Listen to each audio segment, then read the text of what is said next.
What's up, chat? How's it going, everybody? Ooh, it's that time of the year once again where I guess we just get a bunch of Codex leaks. So, new Codex is coming out. The 4th edition Age of Sigmar stuff is finally, I guess, sloughing off Games Workshop's shelves. So, we get some 40k releases for a little bit, which is cool. And first one that of the season, I guess, is the Imperial Agents Codex. We saw a preview article for it starting last week, and now we have what looks to be basically all of the Codex leaked out. So that's what we're going to be talking about today. Welcome everybody in. Hope everyone's having a wonderful week. Everyone's ready to talk about some frickin' Imperial Agents stuff.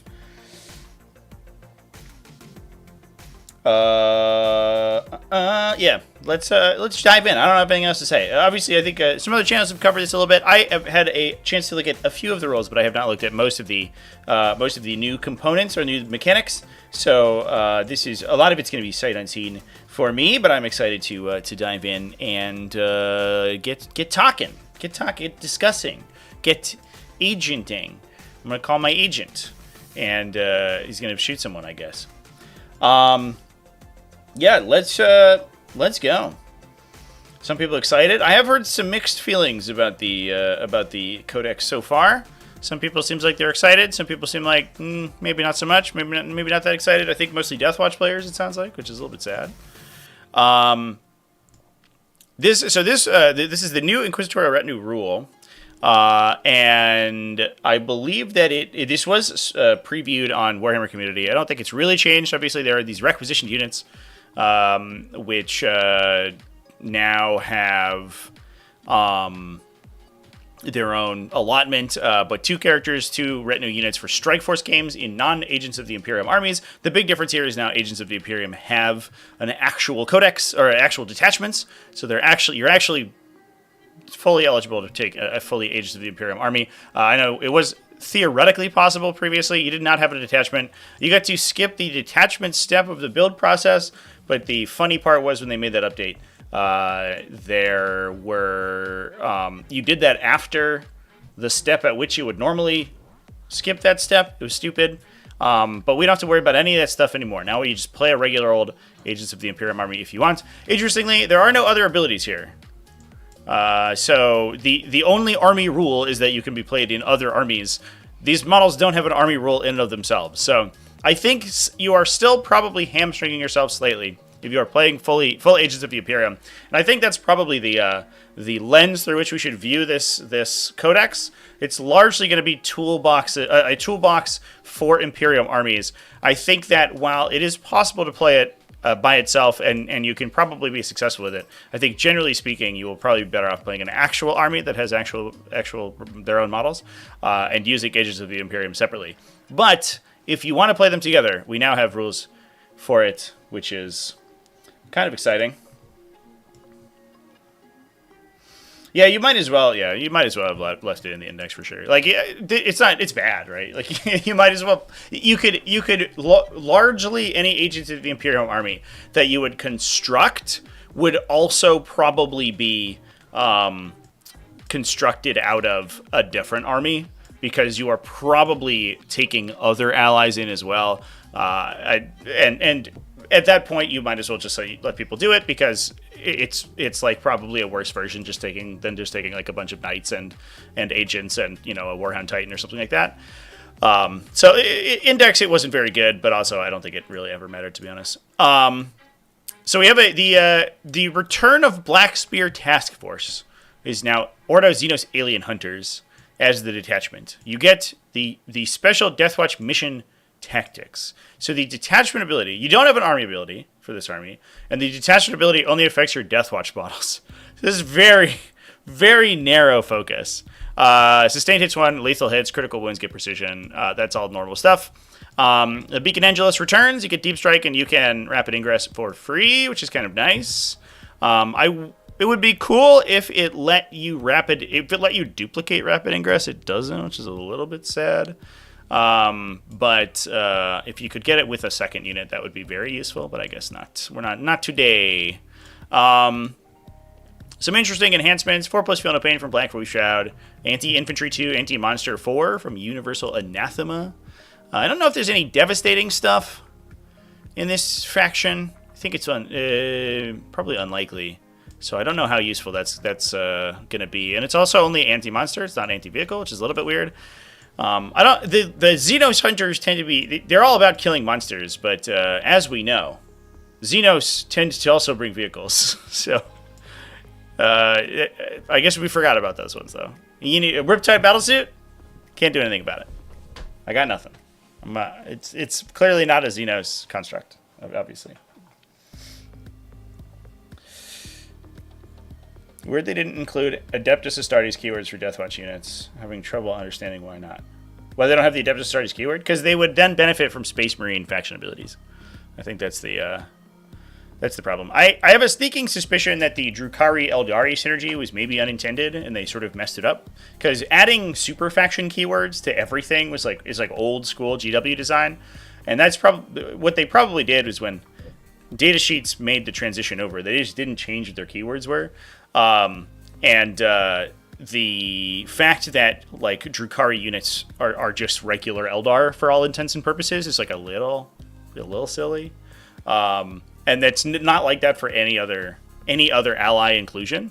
And I think that they were probably trying to nip that in the bud, probably. It would be interesting and cool if you could take Deathwatch stuff and get all of the normal Space Marine benefits, but I don't know if they want to open that can of worms for allies. Amulet of Auto Chastisement. Selects one vehicle, it takes a leadership test. If you pass, you get -1 to hit. If you fail, it is not eligible to shoot that phase. Only vehicles, non-Titanic. It's a very limited use case. So these Beacon Angelus is probably still fine. The other stuff feels a little, I don't know, like kind of very narrow. It's a little sad, I guess, as well that you can't take any additional Space Marine units inside this detachment. Oops, excuse me. Because it would be interesting if you could unlock a couple of additional options, but I guess not. Oh, I'm gonna sneeze real quick, chat. I apologize. Oh my god. Woo! Came right out at me. We get Armor of Contempt back, Adaptive Tactics back, so you could choose a mission tactic to unlock. Hellfire rounds, anti-infantry, anti-monster, Kraken rounds, +1 AP and additional 6 inches range, Dragonfire rounds. It does affect ranged weapons again now, so these are improving all weapons equipped by a unit, not just bolt weapons. So I guess them being specifically targetable on Deathwatch units, you can buff like frag cannons and stuff, which is good. That's I guess a small, a little bit of a quality of life change. Although I think that you probably have significantly fewer like super high power weapons to affect that with. Now that you're only affecting kill teams. Rapid relocation is just their teleportarium. You get to go uppy downy an Inquisitor or a Deathwatch infantry unit, so a little bit of additional selection there. I think that's the only inquisitorial effect. I guess you can put enhancements on non-Deathwatch stuff. You might be surprised to learn you can put a rhino in a rhino. Super Given 3000, thank you for the super chat. Yeah, I did see that the transport embarkation rules are fucked.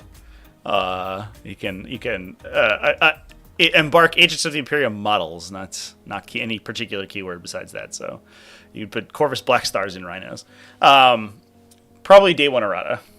Energy from there. I would be surprised if that survives. But hey, have your fun, I guess, for the one day where it'll probably be legal. All right, Ordo Hereticus Purgation Force. So this is the Wish Hunters, Codex Witch Hunters detachment. You get Ignore Cover on Arbite, Inquisitorial Agent, and Ordo Hereticus units. And you get Ignore Cover when those models are targeting a Chaos unit containing 5 or more models. A little specific there. A little weird it's not just Chaos, I guess. I don't know. It's very narrow. Chaos, and it has to be a big unit, so Only works on like legionaries and accursed cultists for the most part. A little weird, but ignore cover is pretty good, especially because that affects all these models. I guess it probably you're not getting it on vehicles and stuff for the most part because they're I imagine not going to share those keywords, which is a little sad. So I guess we'll have to take a look at what actually gets affected by that. Inquisitor units is a little bit open-ended, so you might be able to get it on. I don't know. Can we take like Grey Knight Terminators or something and put an Inquisitor in them because they're battle line? Probably. Well, we'll take a look once we get to data sheets over there. Yeah, ignore cover all the time. Sustained 1 against 5 or more models if it is chaos keyworded. So 2 riders on it. Has to be chaos. Has to be 5 or more models. Which is I don't know. It's extremely niche. Extremely niche. It's nice when you get it, I guess, but I don't know. It's specific keywords against a specific enemy. That's a specific size. Very rarely going to come up. Maybe if chaos become like a big meta problem. Like we got the Hereticus Purgation Force gets sustained hits. Let's go. Or we could just play Alien Hunters and get sustained hits all the time, or for 1 CP, I guess. Our enhancements available. We get Inquisitors or Munitor and Priests get to redeploy up to 3 agents to the Imperial units. That's pretty good. You can put them in strategic reserve, solid. If it's inexpensive, that would be okay, but there's still a sort of a penchant for redeployment effects being extremely expensive. But because it's just agents of the Imperium, that's very open-ended, which is nice. No escape. Forces you to take leadership checks if anybody wants to fall back. It's important that it's leadership, not battle shock, so you don't battle shock if you fail it. If you fail it, you simply can't fall back from them. Also situationally useful, but it's a little bit of a short range. It's 6 inches of the bearer, not the unit, so it's only the character, even if they're in an attached unit, which can be very narrow. Witch Hunter gives Inquisitor or Munistorm Priest units targeting a Psyker unit reroll hit rolls. It's leading only, so once you're outside of a unit, it doesn't really give you any benefit. And again, it's only Psychers. This feels kind of like Null Maiden. Is he Null Maiden Vigil? Yeah, from Adeptus Custodes, where it's like everything is an anti-Psyker effect, every single thing. And so you're like, well, what if I'm not a Psyker? And they're like, well, get wrecked, I guess. You just cross your fingers that you do play against a Psyker. I guess he's pretty good against Thousand Suns, theoretically. Ignis Judicium. Bears ranged weapons on an Inquisitor, Munitor, and Priest. Have devastating wounds, Melta 1, and precision. The Inquisitor, if I remember correctly, has a pretty solid torrent weapon. So that's actually kind of useful. It's ranged weapons only, unfortunately, so it doesn't affect your melee attacks. But it's actually probably pretty strong. And it's not it doesn't care who you're targeting. It's just all the time. So that one's okay. You can use stun grenades. A grenade. Interesting. A grenade-esque stratagem, but is much more open-ended than grenades now. The only requirement is that you're not within engagement range of 1 or more enemy units. The target can be within engagement range. You select an enemy unit within 8 inches invisible to your unit. So it's the old grenade targeting restrictions too. So you measure closest to closest model and then visibility from anyone. It doesn't matter what your unit has done. They can fall back or advance or whatever. And it doesn't matter if they're engaged, it looks like. Enemy must take a battle shock check. And until end of phase, they get -1 to hit. So the battle shock check doesn't do anything except battle shock them, which is useful.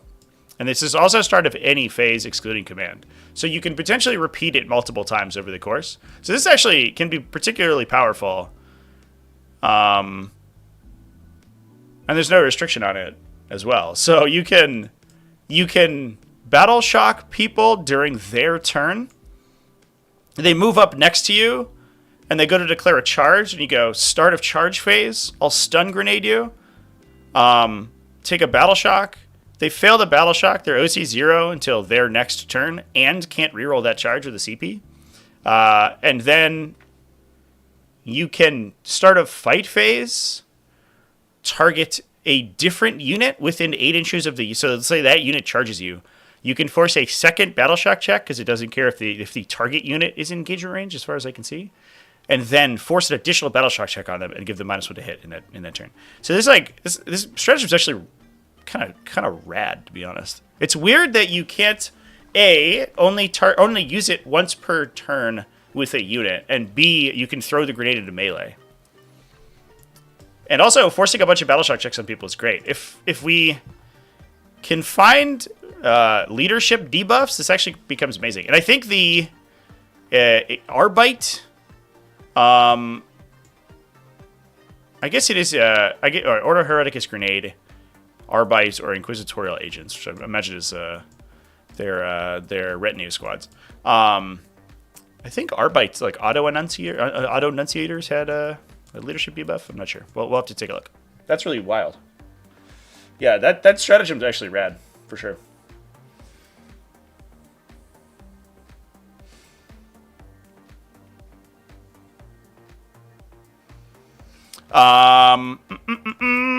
Dispense Justice gets you lethal hits on Arbites, Inquisitorial Agents, or Hereticus. Inky has Incus Udicum equipped at all times. The Incus Udicum? Is that how you pronounce that? No way, TTS. There's no way.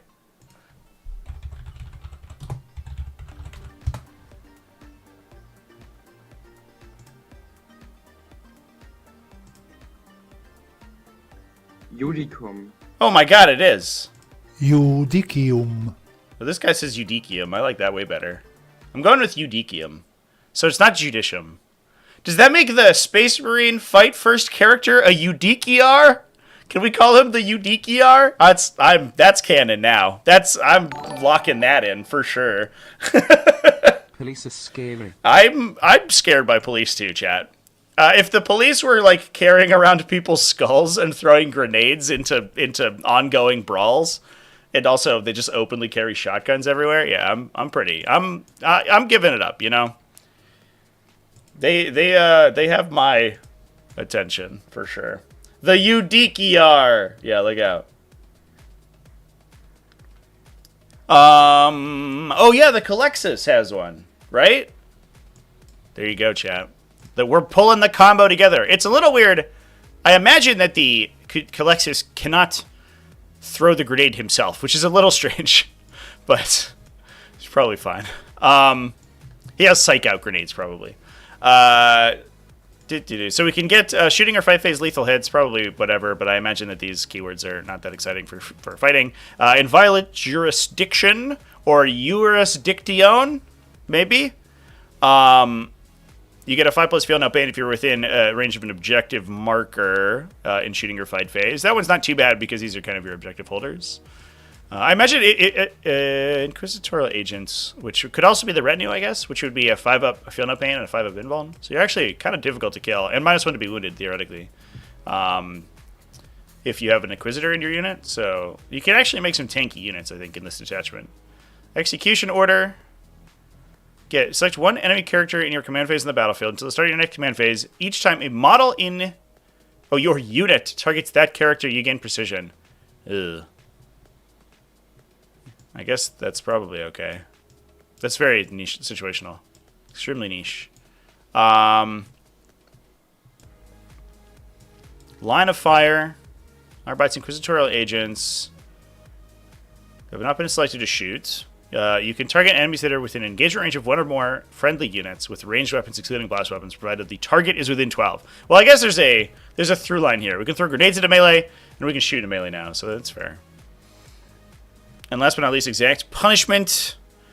After an agent of the Imperium unit has been destroyed, you can shoot at the attacking unit if you are within 6 of the destroyed units. Okay, yeah, I think we have to find some good shooting platforms in this with these keywords. I think is going to be the question mark, because if we do and we can get lethal hits and potentially double shoots, that might be okay. Ordo Malleus gets reroll hit rolls of 1 with any attack. If the target is a demon, you get a reroll wound roll of 1. That is the most straightforward and pretty good detachment ability. I think, I don't know, that seems solid. They make a servo skull out of a bloodletter? Is that what this is, shit? That's wild. Is that allowed? Can they do that? Yeah, reroll hit rolls of 1 on every single attack forever is like pretty. It's not all right. I wouldn't say no to that. That seems okay. Ordo Malleus, I think, has always been kind of the most straightforward because they're all about just punching people and hitting them with hammers. So I would expect them to be kind of blunt instruments, which does make sense. Formidable Resolve gives you +1 leadership and wound. Start of any phase, you can unbattle shock somebody within 12. You become a chaplain, essentially. Demon Slayer gives you +1 attack, and you get Anti-Demon 3. If we can find a devastating weapon somewhere, that'd be pretty good. If somebody has a Thunderhammer, I imagine not, though. Grimoire of True Names. When an enemy is within 9 of the bearer, worsen leadership by 1. Too bad it's not in the other detachment that battle shocks you a million times. In addition, while a demon unit is within 9, they get -1 to hit and -1 to wound. Well, just counteracts Magnus's ability. Get wrecked. Turns that right off. None of that +1 to hit and wound, you silly goose. Whoever sculpted Codex did so with Blood Instrument. That's true. He's a very smooth boy. He's been hammered out to a fine sheen for sure.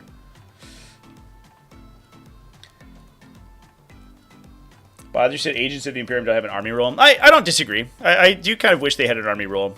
But as I said at the top of the video chat, I think that the intention of this Codex is that it's kind of just a toolbox for Imperium players. Like, I don't know if it I think these detachments are a nice bonus for the people who want to play them, but I can't imagine that the intention was to make this like a competitively viable codex in and of itself. Like, I think it's mostly here for a collection of data sheets, and if you want to play them together, then you can. But I don't know if I would be super invested in each of these detachments being specifically extremely strong.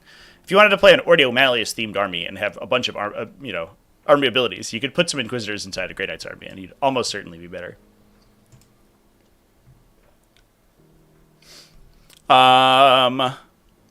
Gift of the Prescient. You get to Rapid Ingress for 0. Must target a Grey Knight's Terminator squad. And you can set up anywhere from the battlefield more than 3 inches away from enemy units. That is a very super cool enhancement. Holy shit. Okay. So he can call in a Terminator squad 3 inches away from enemies. So you get a good Rapid Ingress. You get an Inceptor Rapid Ingress once per game out of a Terminator squad. And the Terminator is probably not terrible at fighting. I guess probably not amazing, but it does seem like it'd be pretty cool. Take a quick peek at some stratagems here. Ritual of Warding. You get to lock in objectives. Enemy demon units cannot be set up in the battlefield within 6 inches. Get wrecked. Ugh. I don't like that. As a dirty demons player myself, I don't love that. But that's good. You have an objective lock. True Silver Armor. You get a -1 AP on Terminator squads. Seems fine. Hexagrammic Wards. Psychic weapons equipped by models in an attacking unit that has chosen you as the target of attacks gain hazardous. Agents would probably do well in teams. Will they? We'll see. I guess the ability to take more than like 2 assassins could be good. If you just have like a bunch of like really wildly hard to kill infantry and stuff, and you're very good at scoring, that might not be bad for sure.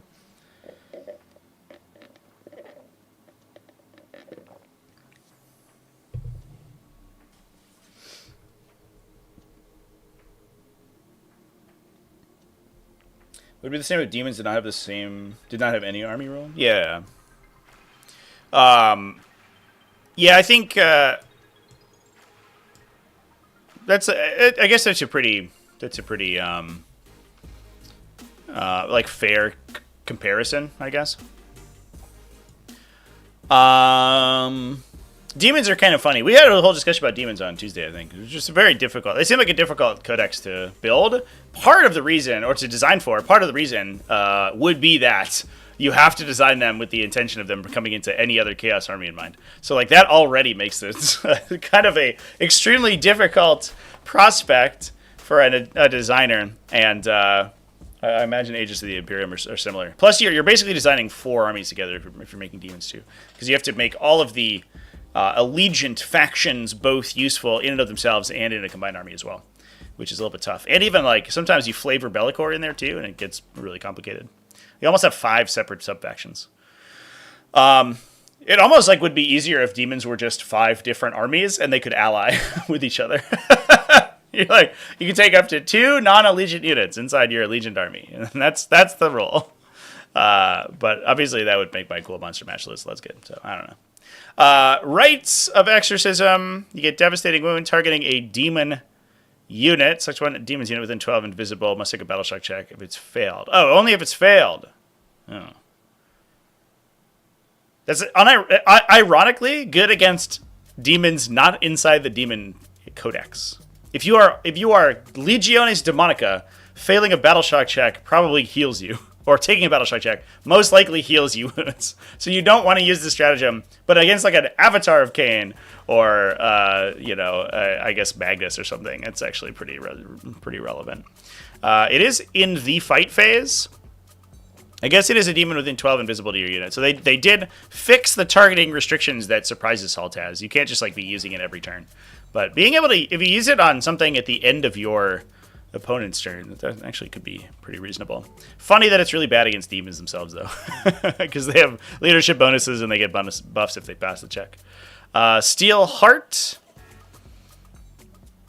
After a Grey Knight Terminator squad from your army falls back, you can shoot and declare a charge with it. That's pretty nice. Cybolt ammunition. You get lethal hits and psychic. Sure, I guess. Or probably just shooting bolters and sight cannons to people, so not super exciting, but it's something, I guess. Ironically, it turns on other people's hexagram accords. This is a really bad stratagem. This feels like it's somehow a worse version of entropic damping, which is already one of the worst stratagems in 40k. And this one only affects psychic weapons and only on a single activation. So that's, yeah, pretty bad. Plus, psychic weapons have a very strong chance of already being hazardous. So the only time it's useful is against, like, Flamers of Tzeentch is the one good time. And I guess when Rubric Marines ensorcelled Infusion their bolt guns, that's when it's useful. But it doesn't give you any defensive buff. It doesn't give you a Feel No Pain. It doesn't give you an improved save. You just you give them hazardous. Okay. Kind of trash, to be honest. Ugh, that one's not good.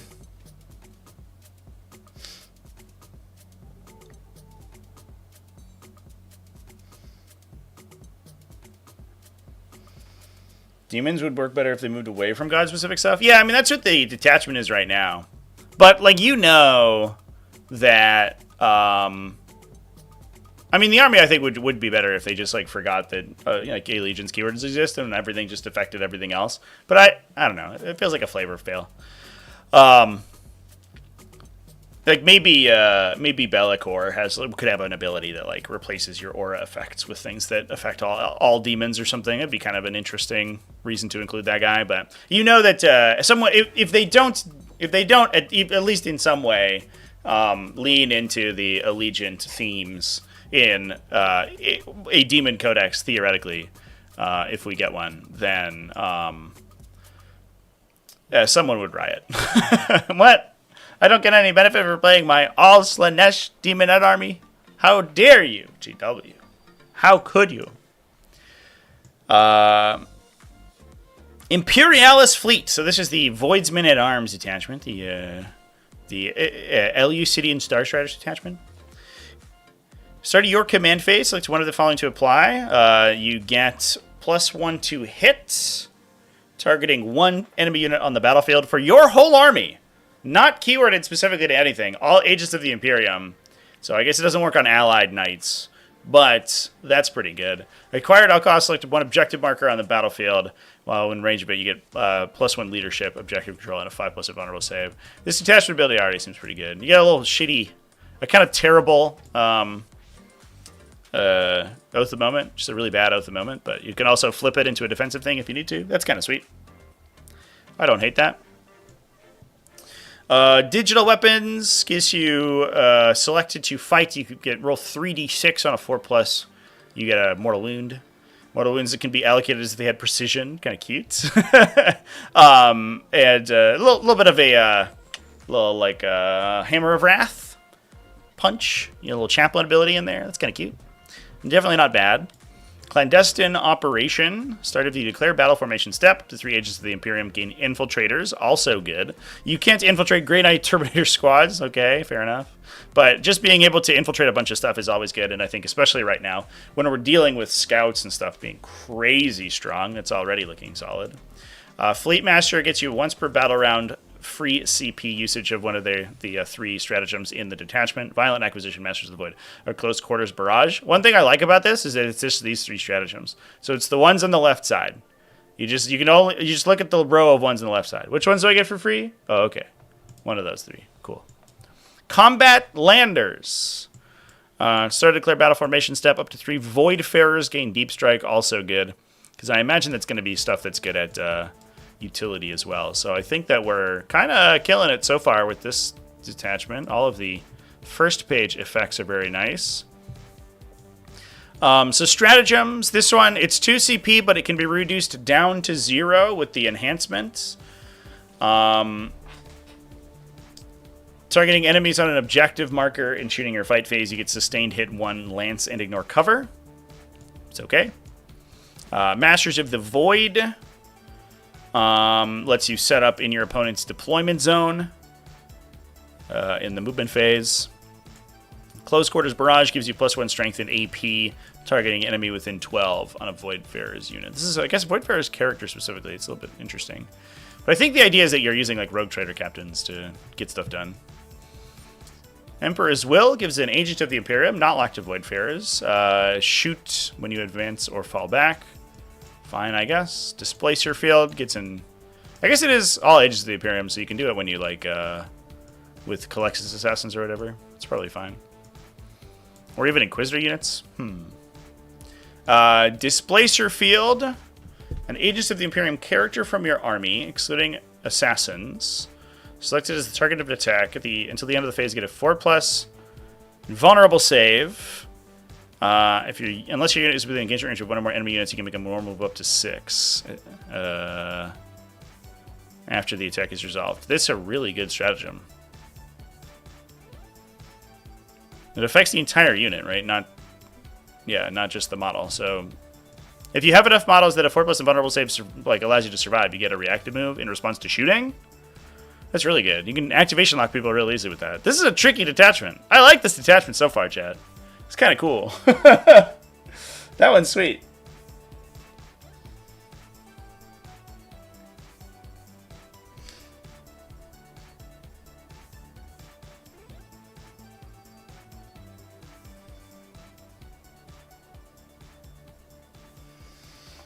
Navy Breachers look sauce. What can you attach in a Navy Breachers? I guess we'll find out. Because it has to be character, right? You have to have a character in the unit. I imagine Inquisitors go into basically anything. Selfless Bodyguard. And you can get a bunch of Inquisitors and Rogue Trader Captains, right? Selfless Bodyguard, you get 1 Agents of the Imperium attached unit selected as target of the attack. Each time an attack with precision is allocated to a character model. If there are 1 or more bodyguards in your unit, roll a d6 on a 2+. The attack is allocated to a bodyguard model of your choice instead. So this is, we're definitely like leaning into the character theme here. We can protect characters from precision. That's funny. Your opponent goes, all epic duel. Target this guy. Okay, all right. Selfless Bodyguard. No. None of that, please. Very, very sneaky. Super cheeky. Less useful, very sneaky. That's all the detachments. So we get a fleet detachment, and then 1 for each of the Inquisitorial Ordos. Fair enough. Seems good. Oh, priests as well? I guess that makes sense. Inquisitors, doesn't look like they have changed too much. They still have the Psychic Shockwave, the 2d6-inch torrent, or 2d6 shot torrent.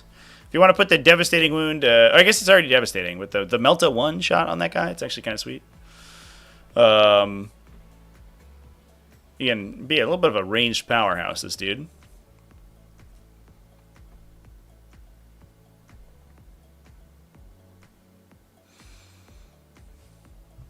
But I think otherwise, basically unchanged. He can attach into kill teams, exaction squads, Terminator squads, battle line infantry, Navy breachers. Yeah, so he does go into the breacher team. Inquisitor engines, searches of battle, subductors, or vigilance. No voidsmen though. Inquisitor Codex. Looks like largely the same. I guess he has his Cyber Eagle. Select one enemy within 8 inches of the bearer. Enemy does not gain the benefit of cover. Oh, shit. That's very good. And that is, that does not care about faction. That just works. That ability rules. Okay. Inquisitor Codex, I didn't know we needed you to be better than you were, but you are already making it work. Holy crap. He's got a very special Nemesis Demon Hammer. Still strength 9, AP 3 damage. He still hits like a truck. And he's got his cool anti-infantry gun. I guess it's only D6. It's anti-infantry 5. Was it always anti-infantry 5? I thought it was a higher number there. But that's honestly added value. He's a utility powerhouse. He just wanders around, gives his unit an invulnerable save, gives you CP back when your opponent uses abilities to gain CP, and then removes cover from people. And it also doesn't require you to be visible. As long as he's just somewhere in the middle of the table, he can probably hit you with ignore cover. That's really good, chat. Inquisitor Codex, despite his new kind of crappy model, looks very good. Ooh, Inquisitor Draxus, what's wrong with you? Oh, Jesus Christ.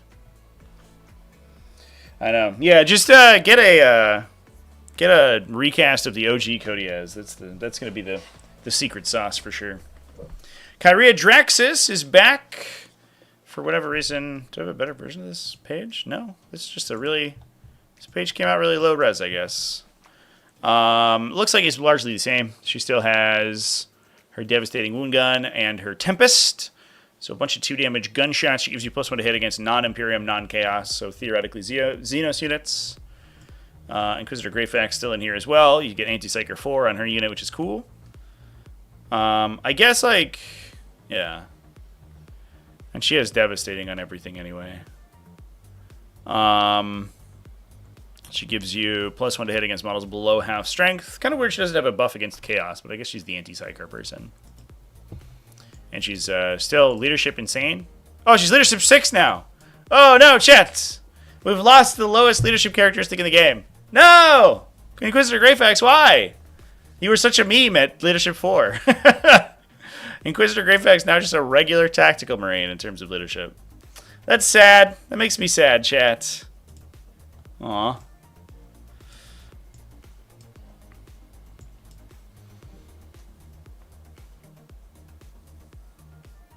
Oh, Draxus lost indirect. Oh, you're right, chap. That is a big change. Although, to be fair, good. That was stupid. I guess it was new indirect, right? But she was hitting on 4s anyway. Did she always hit on 3s? She did, right?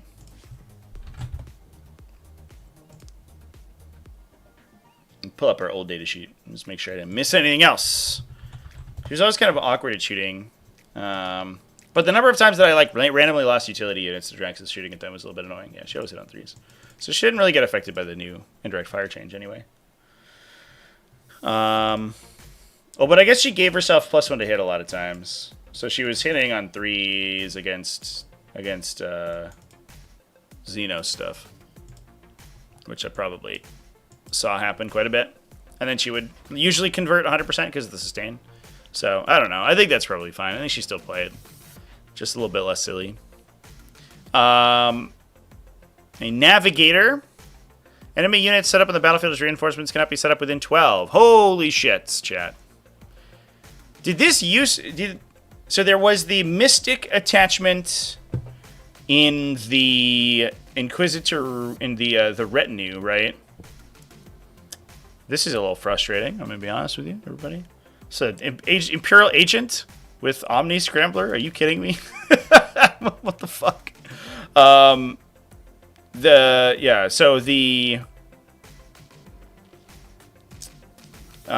This was previously the Mystic prevented enemies from setting up if you had an Inquisitor leading a unit. Now it's just a character that does it.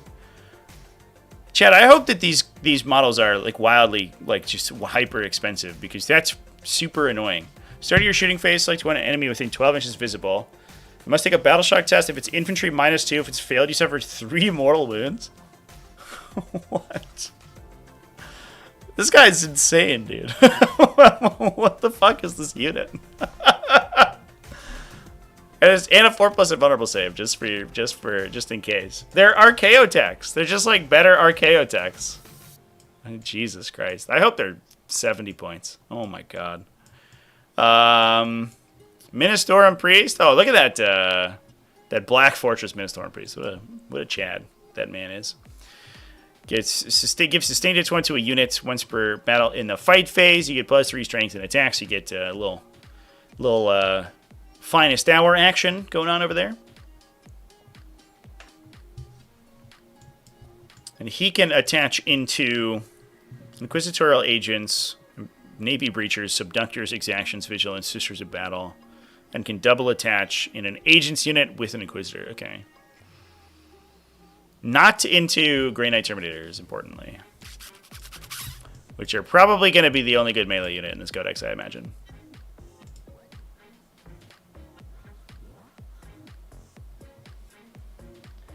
It comes with the extra cost of Breachers or Voidsmen. Does it? No, it doesn't. You could just take this guy. you can just put 3 or 2 of them in your list if you're not playing. If you're not playing Imperial Agents. You play Grey Knights. Play Grey Knights and you pick your army up, and then you just screen out your deployment zone with 2 of these idiots. Ugh. Yuck. Or you play somebody with an OBSEC. And any OBSEC faction. And you OBSEC an objective and then put this dude like 6 inches away from it so nobody can get on it. Ugh. I don't like it, chat. I already don't like Omni Scramblers, and I don't like that half the game now just has Omni Scramblers. If the other half of the game also had Omni Scramblers, I'd be okay with it, but I don't know why we gave it to everybody. That's a little silly. He is 60 points. To keep him alive? Who cares? He's behind a wall. Have you ever watched it? Watch any Adeptus Mechanicus player play. There's 3 Archaeotechs on their list, and they're not attached to anything, and they're like T3 3-wound idiots.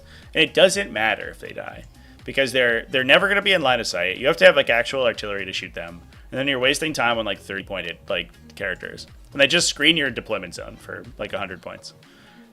60 points probably still too cheap for that. Eat your heart out, infiltrators. You'll never see play again. You're out of work. You've been replaced by a single navigator. What the fuck?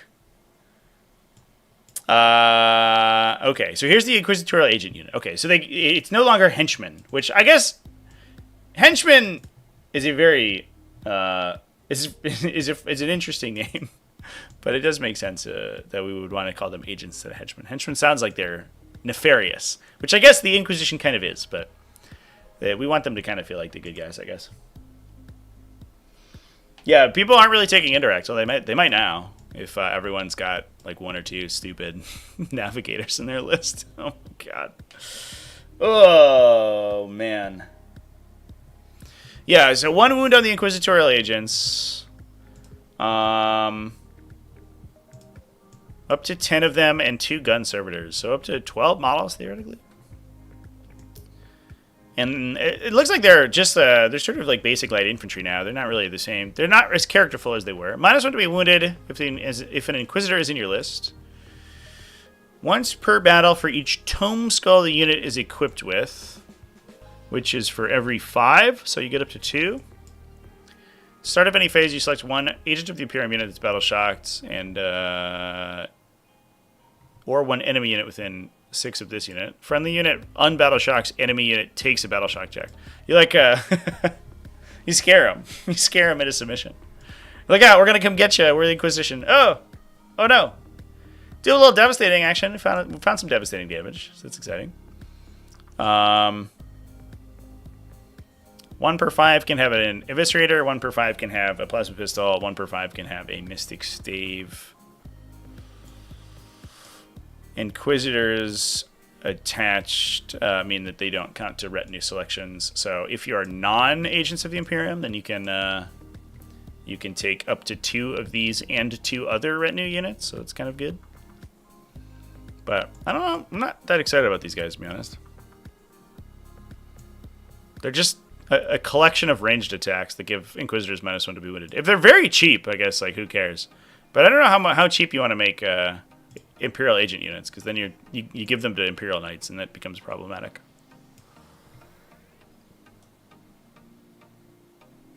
What about Eisenhorn? No Eisenhorn, at least in this league chat. Looks like he's gone. You take him as a regular Inquisitor, I guess. +1 to hit on their datasheet as opposed to the current datasheet. Oh yeah, current datasheet's weapon skill, ballistics go for 4 and 5. Yeah, that makes sense. If you field a Space Marine army with Deathwatch units, you cannot field a Corvus Blackstar. At 1,000 points, you can only field 1 Deathwatch kill team.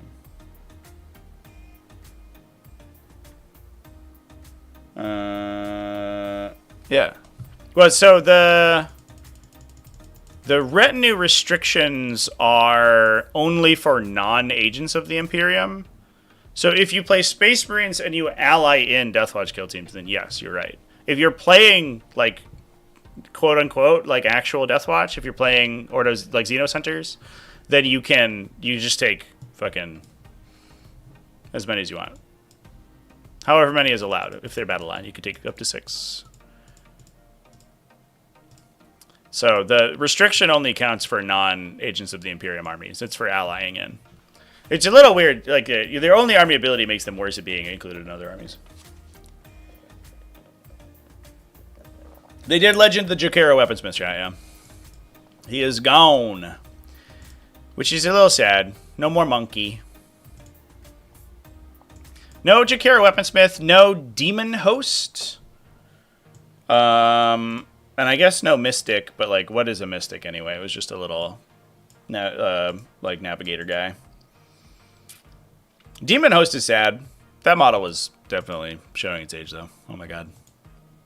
I don't know if anybody actually owned an actual Demon Host. Everybody converted them.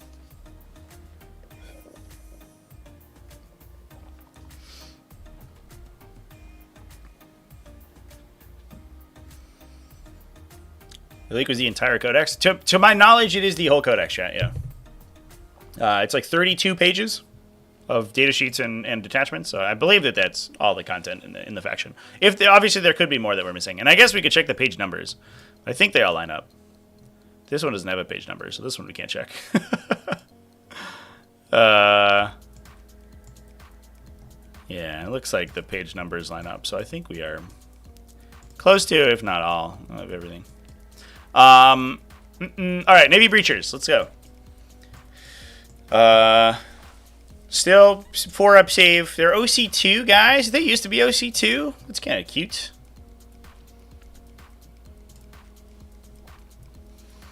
Every time they attack, they reroll wound rolls of 1. If you're an Ordo Malleus, you also reroll hit rolls of 1, right? If the target has an objective, you get full wound rerolls instead. Okay. And we have a couple devastating, characters with devastating weapons, right? So, actually, Kyria Draxus does that, and the regular Inquisitors, like, Psychic Attack does that, right? And, Kotiaz also has a devastating range weapon. And it's also all attack, so it works in melee, too. Imperial Navy Breachers, okay. Alright, I'm picking up what you're putting down. Once per battle, when you select as a target of grenade stratagem, target an enemy that is visible to and within 18 of this unit, not within engaging range of any units from your army instead of 8. Extends the range of grenades by 10. Sick. Is that included in the kit? Do they have like a little like explodey skull guy?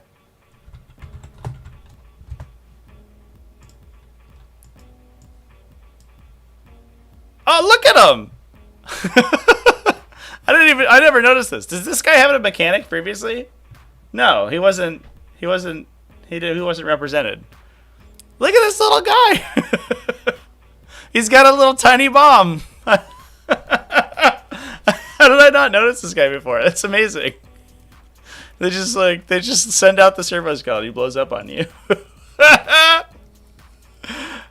Here he comes. He's bringing his bomb. Whee! You don't get a free grenade stratagem, so you still have to spend a CP, but that's adorable. These guys are killing it right now, actually. These guys are sweet. Once per battle, when the unit is selected, shoot until the end of the phase, you range weapons, gain, ignore cover. Okay, also good. Imperial Navy Breachers. Are these good, Chet? These seem actually kind of solid, to be honest. You get up to 1 melta gun or 1 plasma gun. You can take a chainsword or power weapon on the sergeant. Did we lose the heavy shotgun? No, we still have a heavy shotgun. Who gets a heavy shotgun?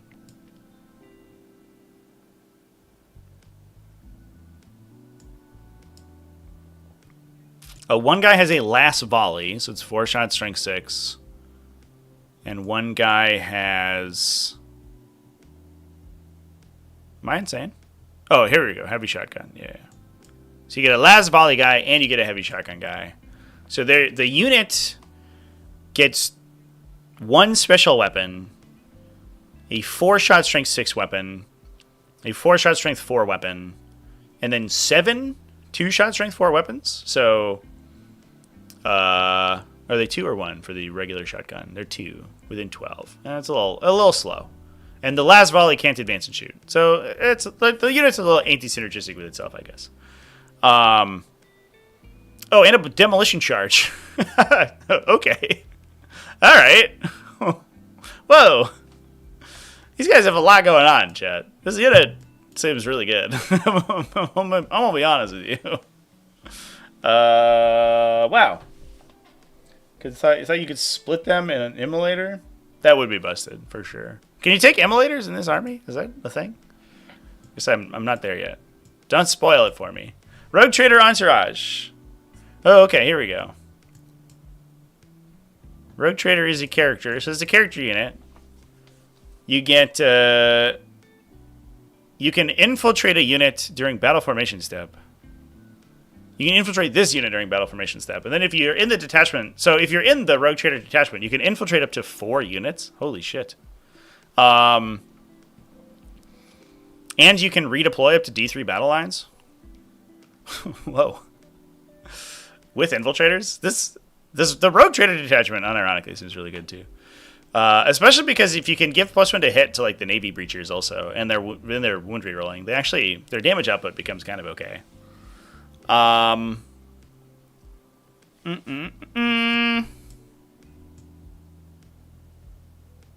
they can attach into the Breachers themselves too. So you're also adding 2 2-shot devastating shots, plus a las pistol, plus an anti-infantry 2 precision gun for D3, plus a sustained hits 2 pistol. It's like not good damage, but that devastating weapon's okay. It's probably clips you for 2.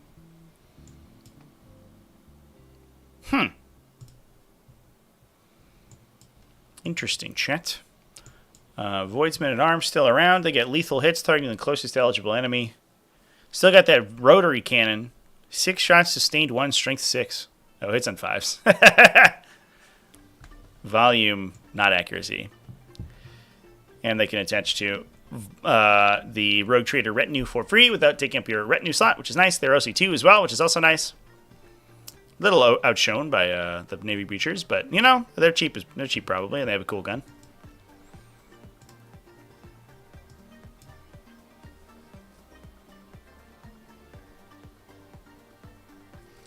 60 breachers, 30 deep strike, and 30 infiltrate. Yeah, let's go. I want to find transports for these guys, to be honest. I think that's probably pretty good. Are these battle line, by the way? Can we take 6 of them? Oh, yeah, they are. It's hard to see, chat. You might be cut off on the screen here, but it is battle line at the bottom. Battle line, grenades, and smoke! You can smoke grenade these guys? Oh my god. Navy breachers, you gotta stop, dude. You're too strong already. Please stop. The Vigilant Squad, you get +1 to wound below half strength. That's okay, I guess, but you're still hitting on 4s, though, these guys, so they're probably going to miss. The Nuncio Aquila forces enemy units on an objective marker within 6 inches of the bearer. Take a battle shock check. Start of any command phase. So you do it at the start of your opponent's command phase if the Vigilant Squad like charges onto it. An objective marker can only be targeted by that ability once per turn, so you can't do it a bunch of times. But I feel like if they're charging onto an objective, they're already probably taking it. So I don't know how useful that is. Yeah, I don't know, chat. Not as excited about these dudes. Is the Subduction Squad any better? Or the Exaction Squad, excuse me. Start of the battle, they select 1 unit from the opponent's army. You get lethal hit and precision against them. That's any attack. These ones are... These guys are battle line. The Exaction Squad is non-battle line. They do get ignore cover. They still get a Nuncio Aquila. And they regenerate D3 guys back to the unit every turn with the Medikit. That's actually not too bad. Plus they have a pretty good melee weapon. Who has the Excruciator Maul?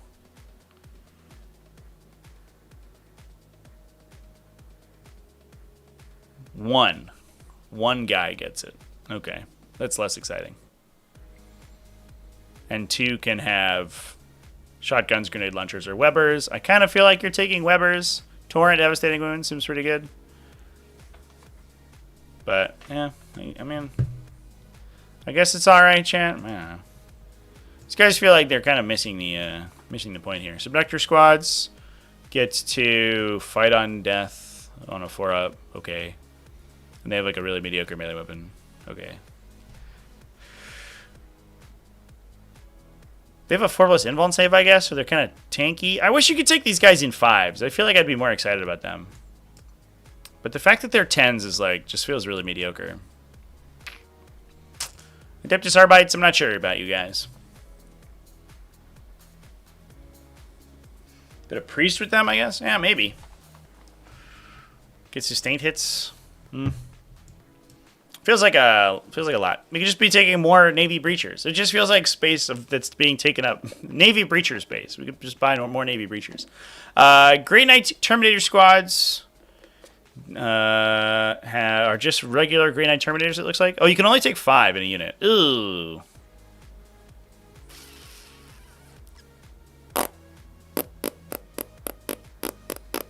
Well, I'm less excited about these guys now, chat. At least you let Inquisitors deep strike with you. But I don't know if I'm that excited about deep striking 5 Grey Knight Terminators on my opponent. Because like it definitely feels like they are the actual melee counterpunch, right? But only 5 of them is like what? It's 20 attacks maybe if they all get in. I don't know. You're still going to take them, almost assuredly, but maybe you're just taking Deathwatch kill teams. Watch Captain Artemis is back. He gets a 2+ regeneration, and he gives his attached unit lethal hits, which is also good. Wait, so you can also just take Watch Captain Artemis in any army too? There is no restriction on the army rule, right?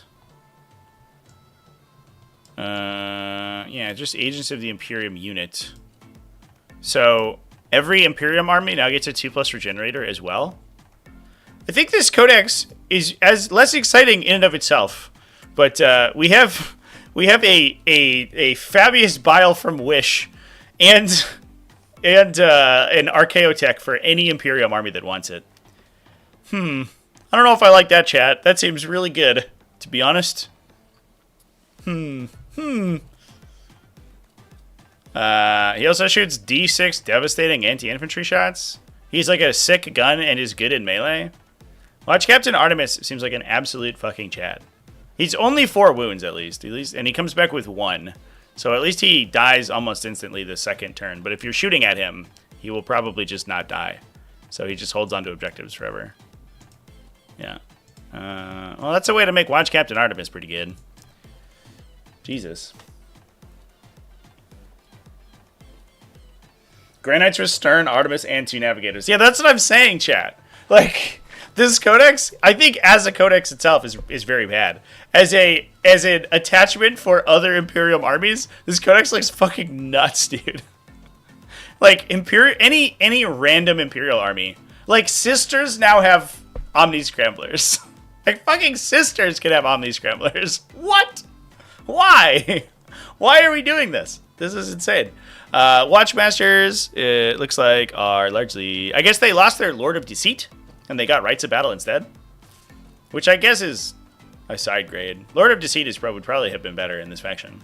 I don't know if there's that many super exciting stratagems that you want to use on these guys, but... And having a fast Lord of Deceit with Advance and Charge would have been super nice. But at least previously it was only the Warlord Watchmaster, and now it's not tied to anything, so you can just have a couple of them and they all are useful. Not at the same time, obviously, because it's still Rites of Battle.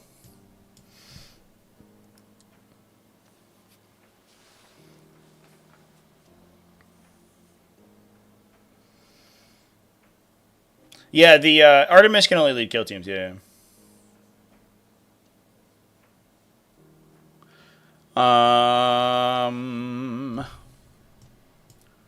Yeah, we can't take Artemis attached to other battle line stuff, but I think that's probably fine. The standard old Deathwatch kill team gets reroll hit rolls of 1. If you target Xenos, you get full hit rerolls. A little sad that it doesn't work alongside the Ordo Malleus detachment. Although, is the Malleus detachment care about Malleus keywords?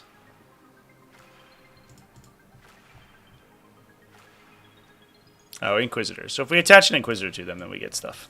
Okay. They are battle lines, so we can attach Inquisitors and stuff too. The frag cannon still good. They have a Stalker pattern bolt gun. Can I just take Stalker bolt guns? Every 5 models of the unit, 2 can have their bolt gun and power weapon replaced with a bolt gun and shield or a power weapon and shield. For every 5 models in the unit, up to 2 can have bolt gun and power weapon replaced with Deathwatch Thunder Hammer, which is still Strength 10, AP 2, 3 damage. So if we're hitting people in melee, these are the guys we're hitting them with, for sure. For every 5 in the unit, 1 can have their bolt gun and power weapon replaced with 1 Stalker bolt gun. Okay. Yeah, I don't care anymore. Whatever. I'll take a shotgun, thank you. For every 5, up to 2 can have their bolt gun and power weapon replaced with a shotgun and close combat weapon. Why do you have 2 shotguns? Because that's what's included in the kit. God, this upgrade option section sucks. For every 5, 1 can replace the frag cannon. So you can have up to 2 frag cannons in the squad of 10. Every 5, 1 can have a bolt gun and power weapon replaced with 1 Infernus heavy bolter and close combat weapon.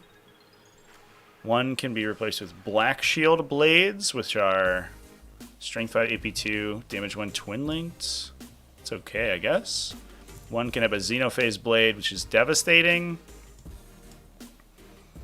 And a bolt gun can replace with a combi weapon. Okay. So, I mean, I guess like as a melee unit, these guys could actually slap really hard, right? Because you can have 2 Thunder Hammers plus a Black Shield, plus a Xenophase Blade.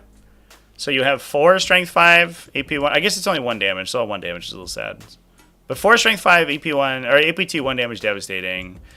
6 Strength 10, AP 2, 3 damage, devastating. And 4 Twin Linked attacks plus a power weapon.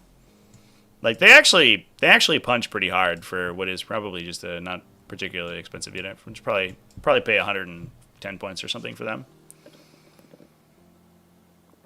And you can get a frag cannon on the last guy, actually. So you can still get a kind of a good gun in there. Yeah, these guys still seem fine. Plus, they're rerolling hit rolls of 1 with that anyway, just as baseline too, and sometimes full hit rolls. Yeah, I don't know. There's a little bit here. Deathwatch kill teams and Navy breachers seem great. If we can deliver them, you can probably play like a funny MSU list. That's I bet not too bad. Ooh, boy, somebody got their fingerprint on the camera this time around. Holy shit.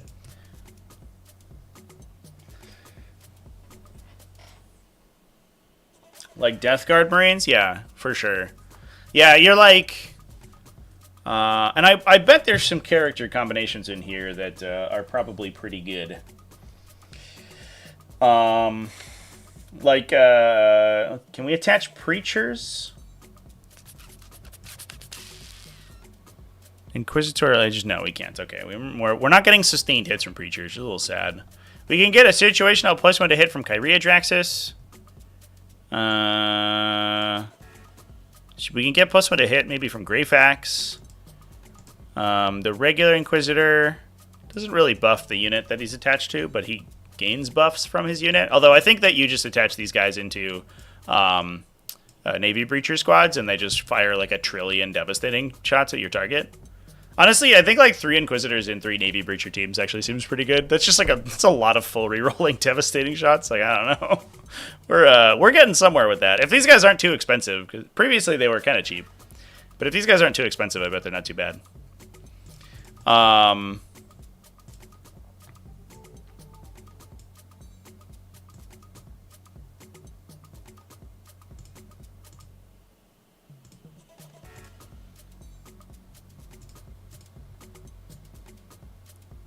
Yeah, I'm mostly looking for accuracy buffs in these guys, I think.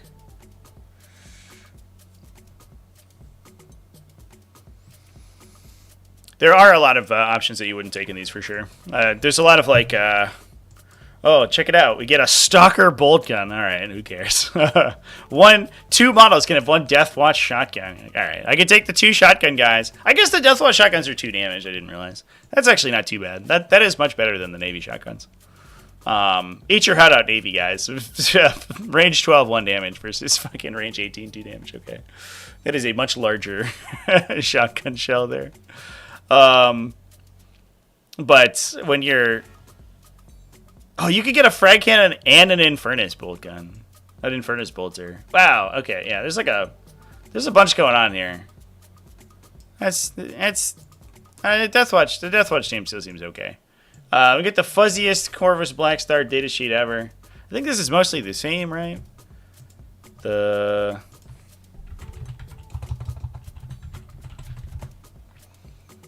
It's Deadly Demise D6 Hover Stealth. I think it was previously. It has a bomb, and it can get ignore cover from the Auspex or smoke, but who cares because it already has stealth, so you're almost never going to take a smoke thing. You always take the Auspex array. So it's ignore cover, get a twin las cannon or an assault cannon, storm strike missile launchers, 1 hurricane bolter, 1 Auspex ray. A little bit awkward that it's a single hurricane bolter. It feels like the Land Raider Crusader with double hurricane bolters actually gets work done. The 1 hurricane bolter shooting 12 shots twin linked is like a little sad, but it's a free upgrade, so you always take it. These guys look basically unchanged as far as I can see. And they actually have an embarkation capacity now. It's not just 1 kill team, so it's just 12 Deathwatch infantry. A little awkward, you can't transport... Or I guess you can transport Inquisitors, right? Because Inquisitors have the inquisitorial mandate thing. Authority of the Inquisition.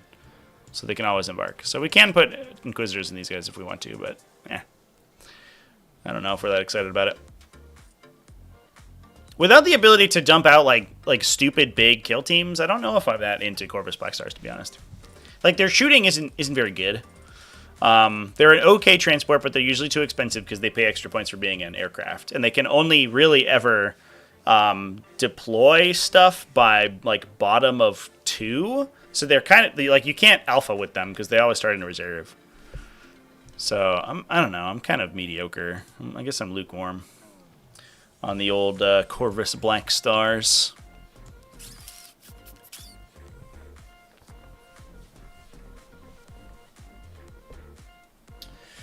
Is there anything new on the datasheet? Some stuff did get updated, yeah, for sure. There was mostly I guess some like very minor changes and changes to the inquisitorial agent unit. Nurgle Match with the 5 gifted memberships. Thank you, buddy. Congratulations to iDuff, Steve Hamilton, William Payne, Christopher Carter, Zankura Seamus. Congratulations. Thank you. Thanks for the gift, Mr. Nurgle Matt. All right, let's take a look at the actual assassins. Calidus Assassin. Somehow, for whatever reason, retained Reign of Confusion, which still just gets replaced, I guess, by Lord of Deceit. The fuck was that? I have no idea. End of the fight phase. If the model is engaged with one or more enemy units, you can make a fallback move D6. End of your opponent's turn. If it's not within 3 inches of one or more enemy units, you can remove from the battlefield and reinforce up. You can set up. No, it still has the Uppy Downy. Its Uppy Downy actually got better. So strictly buffed. If your faction is Agents of the Imperium, then during declare battle formations, you can replace this model with a different Officio Assassinorum model, provided the total points value of the new model does not exceed the points value of the model it replaced. Your army cannot include duplicates of the same model because they have Epic Hero. Yeah. So you're still restricted to only one of each assassin type. You can't take a million different assassins. Yeah, okay. So end of the fight phase, if you've engaged the Calidus Assassin, so if you charge it, it hits you first. If it doesn't kill you, it then falls back d6 inches, and then goes into, end of turn, goes into reserve. As long as it moves at least 3 inches away, it can still go into reserve. So you can't even stop it from going into reserve by engaging it. Not that you would really want to engage it. You want to kill a Calidus Assassin if you have the opportunity to. They'll kill the shit out of you if you don't. Yeah. Why not make the Calidus Assassin better? Also, it can like move around. End of fight phase, it can move around its Order of Deceit too. If you've engaged it.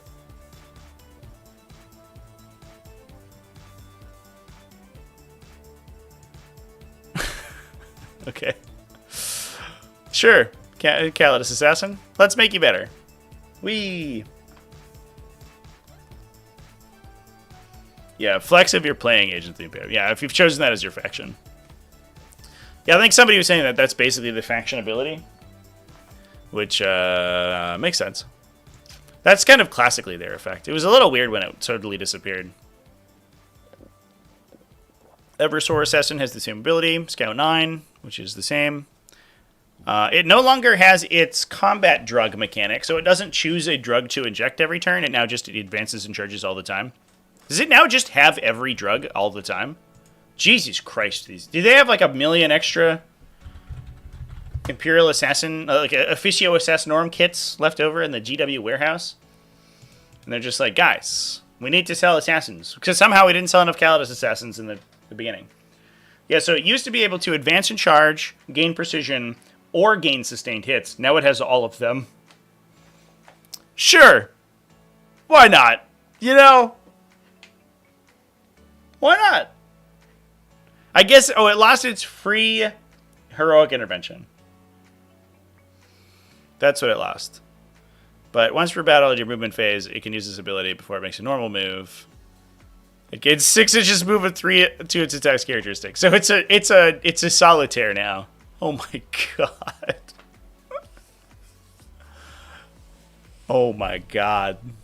It's attacking 9 times with sustained 3. So it averages 1.5 misses and 3 additional hits. So it averages 10.5 hits with anti-infantry 3 AP 2 damage. Cool. Good to know. With advance and charge, so it moves 15 plus d6 inches after a 9-inch scout with precision. Oh my god. So if you can't block the scout, right, and it goes first, it moves 24 inches. It clear moves into your deployment zone and then charges a character and kills it. Okay.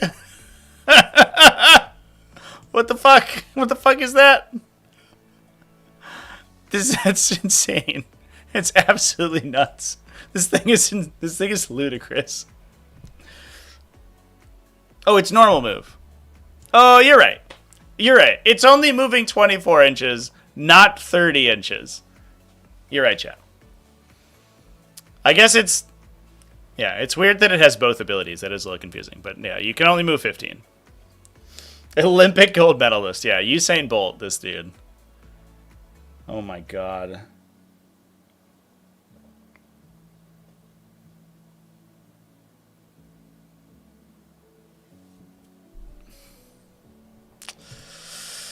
Oh man, chat. That's nuts. I kind of feel like you just take all 4 of these dudes, right? It's just like you're playing Imperial Agents, you just windmill slam all of them. We'll see what the points values look like. Obviously, I don't trust points values in a pre-release codex. We got to see the actual Minotaur Field Manual update. Calexis Assassin. Looks like it's the same. Anti-Psyker 2, Assault Precision, Psychic Assassin. So it gets 6 shots when targeting a Psyker unit for AP 2d3 damage. And his Anti-Psyker 2 Devastating for AP 2d damage in melee with 4 attacks. That's all the same, I think. When it's set up using Deep Strike, it can perform an Etheric Emergence.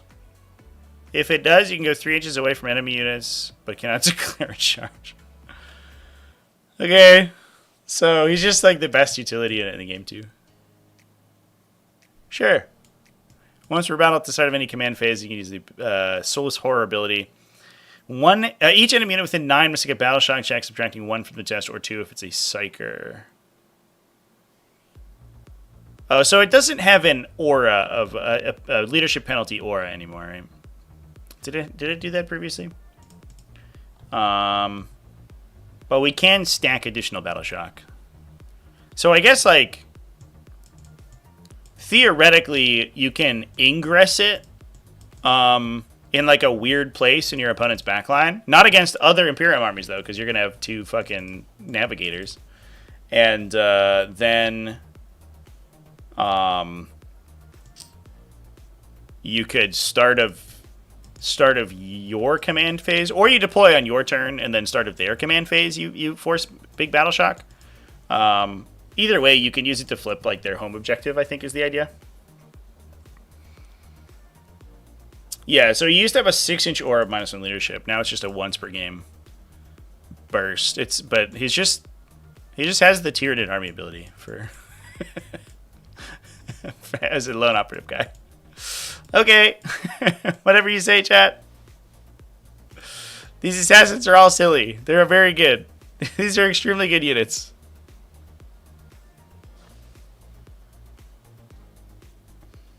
The Feel No Pain was not an aura. No, it did not have an aura. Feel No Pain. No. It was this ability is unchanged.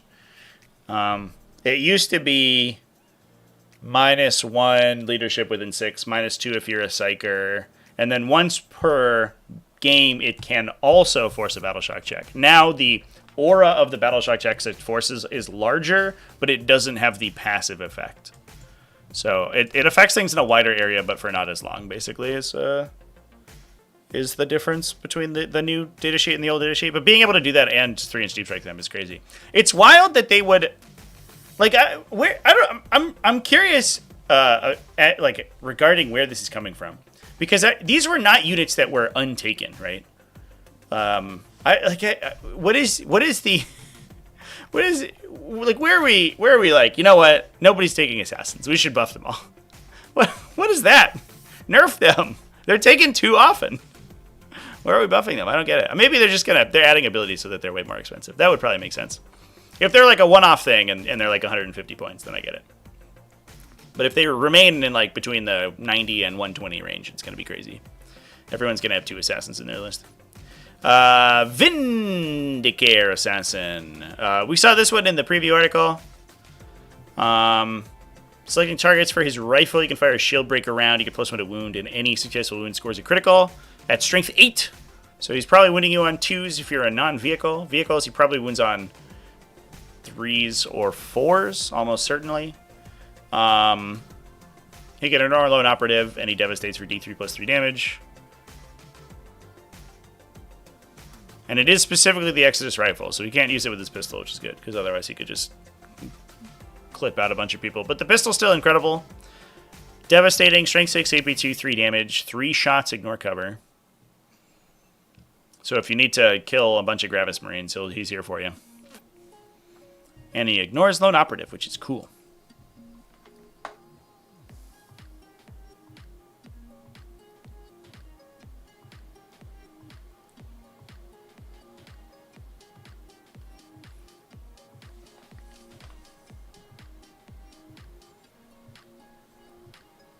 It's lucky he has smoke. Yeah, it's to give him cover, chat. It's so that he can get stealth twice if he really needs it, but it's so that his 6-up save can be improved to a 5-up save. If you pay 1 for smoke, I think that's mostly a flavor thing, right? Because he like physically has smoke grenades. I guess he doesn't have a regular grenade. He only has the smoke grenade, which is funny because the smoke grenade is worthless. It literally doesn't do anything until they introduce in an anti-invulnerable save effect. It doesn't do anything at all. But I guess it's flavor. And maybe in the future they do something else with smoke keyword. I don't know.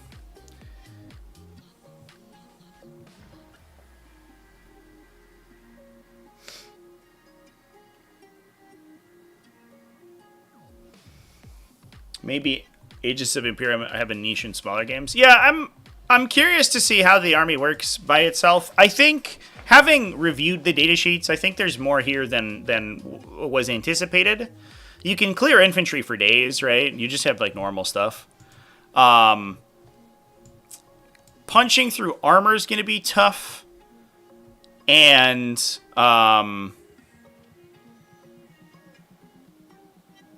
but like I think you can sort of Eldar it out maybe if the little battle line units are cheap enough. Like you can use a couple breacher teams to like knock something down and then kill it with a Deathwatch squad or something. And the characters are really good, so I think there's like fun finesse armies that are in there. But I think it's okay that the faction itself is like a little bit more niche. Like I think it's, you know, if you really want to play it, you can probably win a couple games, but I don't know if you're going to win a GT with this army. But on the flip side, the individual components are extremely strong as parts of another Imperialist. And to be fair, at any point, if I'm making fun of how strong a datasheet is in this codex, it is as part of an already good other Imperium faction. That's really the danger I find in this army. Is if any of these datasheets are undercosted whatsoever, it's all ogre, man. If like a Dark Angels Gladius Task Force or a Sons of Sanguinius or a Wolf Jail or a Bringers of Flame pick up like any of these datasheets that are really cheap, oh man, dude, it's gonna be bad. I'm worried. I'm a little worried. But maybe they're all wildly overcosted, and then it's fine. We'll see. Yeah, and you get a little Canis Rex for sure. Just ally in a Warlord Titan, chat. Oops. Excuse me. You just get a Warlord Titan. That solves all your problems. Get a Castus Porphyrion. There you go.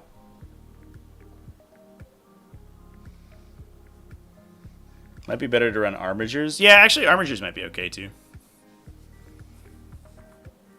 Too bad the Inquisitors specify battle line infantry. Otherwise, you could attach an Inquisitor to an Armiger. Just saying. That'd be cool. It'd be terrible. But it'd be cool. We got regular old Sisters of Battle. We do have sticky objectives in this faction, chats. So we can lock in our home objective with a Sister Battle Squad and then drop a Navigator next to it. Nobody can touch it. Seems good.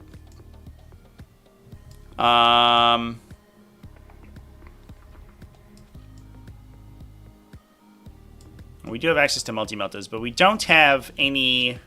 Oh, and you get command reroll once per game with Incenser Cherubs. Yeah, I don't know if these are going to be very good. Oh, they do have immolators. Okay. They can transport up to 6 Ordo Hereticus infantry. Which is like Battle Sisters and Greyfax? Are there any other Ordo Hereticus infantry? Greyfax is Ordo Hereticus. And obviously any character attached to Sisters of Battle Squad.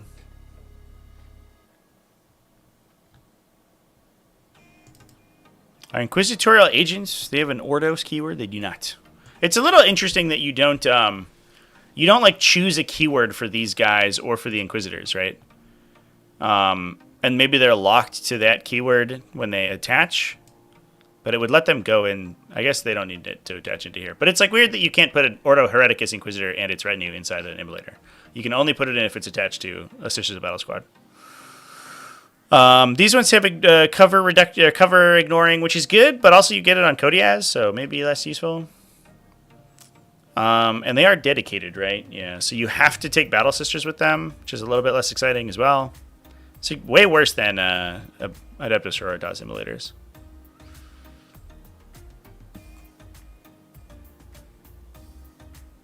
Yeah. I guess you could put individual Inquisitor Greyfax into an emulator if you really wanted one. If you didn't want anybody else, you could just take one Inquisitor Greyfax with no attachments and put her into the transport. But I think it's probably worth having the split Sisters unit anyway. You get a multi-melta out of it and an objective locking utility on the other 5 Sister Squad models, so that's probably not too bad. We also get Chimeras. Ooh. Is this an OG paint job from the old Demon Hunters Codex chat when they had Inquisitorial Stormtroopers? I think it is. That's an OG Chimera right there. Woo! Woo! That's old looking. That does not look quite to the same standard that heavy metal holds itself to today. That's amazing. They pulled that thing out of the woodwork. Oh my god, that's out of the annals of history. Jesus. Units can disembark from the transport after it advanced. Kind of having made a normal move cannot declare a charge, but otherwise acts normally. So we can blitz breachers at people, and it's 13 models so that you can put in inquisitorial agents. Oh, so we can only put chimeras in it, or only inquisitorial agents in it. Oh, that's too bad. It cannot transport Terminator models. What does that mean? Why is that a restriction, chat? Am I crazy? Codex is not a Terminator, is he? No, he's a guy. So he can go in it. Hold up. Are Green Knight Terminators Inquisitor models? No.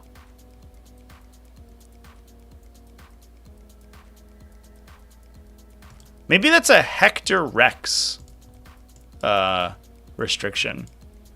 Maybe you can't put Hector Rex in that thing. He's in Terminator armor, right? That's too bad. So we can't put any cool guys in here. Well, this sucks. No wonder they didn't paint a new one for the Codex. Because I don't think anyone cares about inquisitorial agents. Do we care about this datasheet, chat? I'm not into it. Got some strength 5 EP1 D3 damage anti-infantry weapons. And you're -1 to be wounded with T3 5-up save infantry. I don't know, chat. I was hoping we could get some dedicated transports for our cool breachers. Oh, there's a rhino. Okay. Okay, we got a rhino. All right, well, that's fine. Any agents of the Imperium cannot transport Terminator or Officio Assassinor models, but we can put breachers or Deathwatch boys inside, which is good. You can attach Inquisitor to Grey Knights, right? But Grey Knights can't attach into the Chimera because they're not Inquisitors. So, like, I don't understand why there's a restriction on Terminators because there are, to my knowledge, there are no Terminators in the entire game that could embark in this transport, unless somebody can, except for maybe Hector Rex in Legends.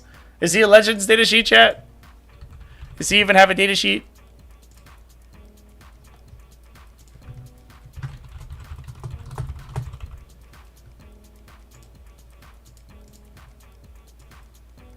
Can we find a Hector Rex?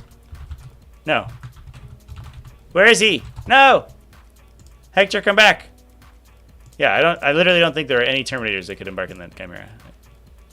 It's throwing me off here. Oh, there is a Terminator Armored Inquisitor.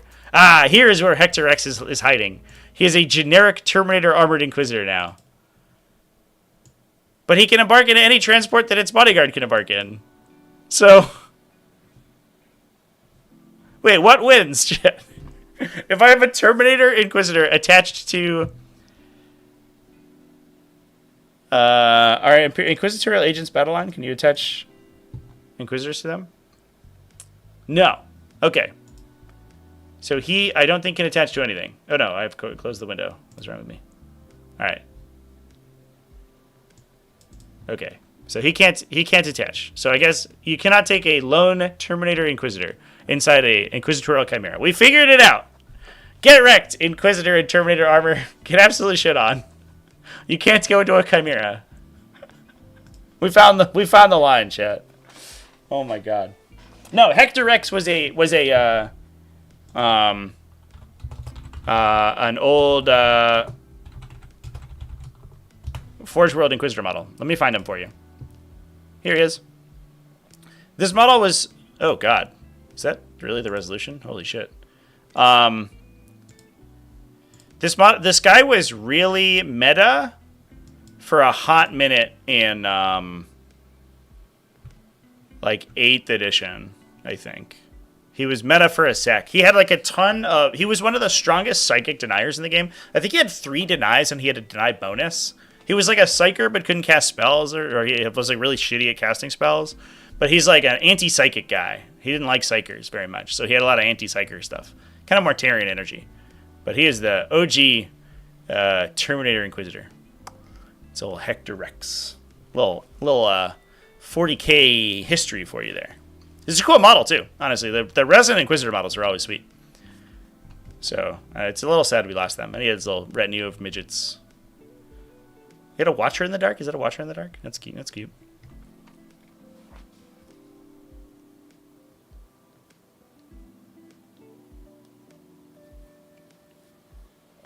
Yeah, we talked about the Rhino transport capacity thing. It's models, not units. Yeah. It's the whole thing. Or infantry models. So you can put 12 Rhinos inside the Rhino. And then they probably die because they can't all disembark. Maybe you can fit... Can you fit 12 Rhinos within... What is it? Within an inch of the hull of another Rhino? I don't know. You can put Corvus Black Stars inside the Imperial Rhino. That will get almost certainly day one FAQ. But all right, so we have a transport outlet for our breacher teams, which is exciting. Who attaches into the breacher teams? I think you put Inquisitors in them, and you're playing the world's most difficult, Tempestus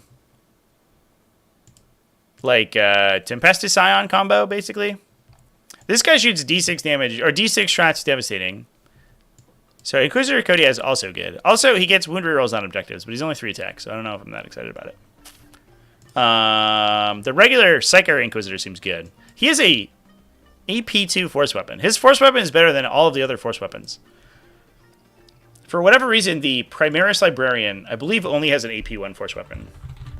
I'm going to double check myself on that, though.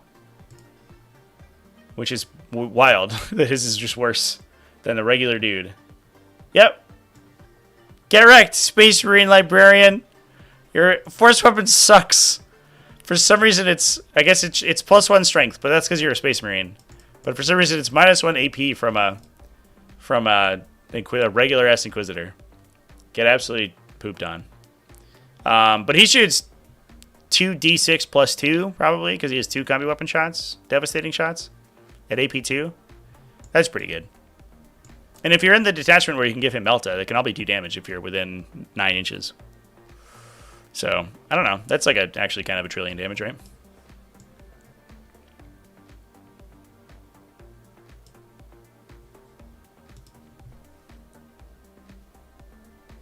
Russian nesting all the rhinos. You put a rhino inside a rhino inside a rhino. Yeah, so you have the rhino.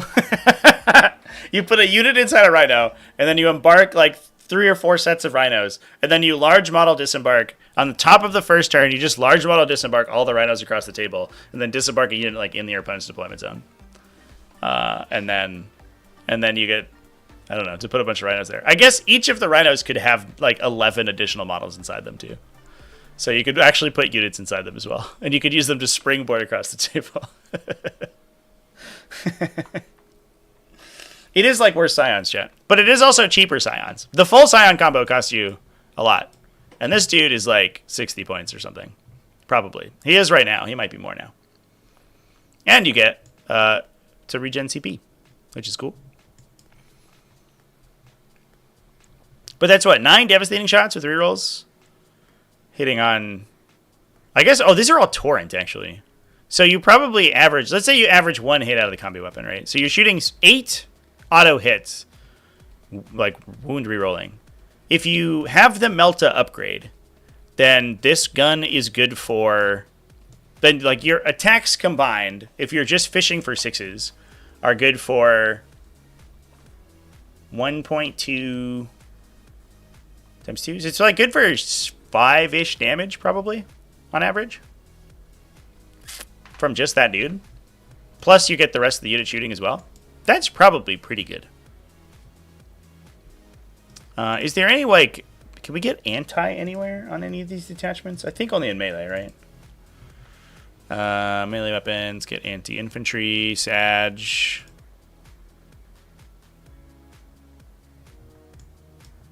Oh, this gives your weapons devastating. Well, that's not very useful, but okay.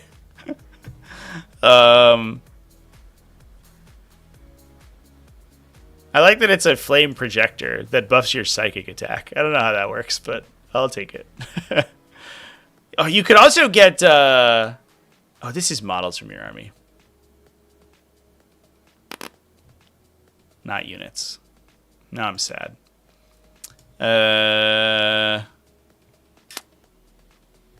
This is melee weapons.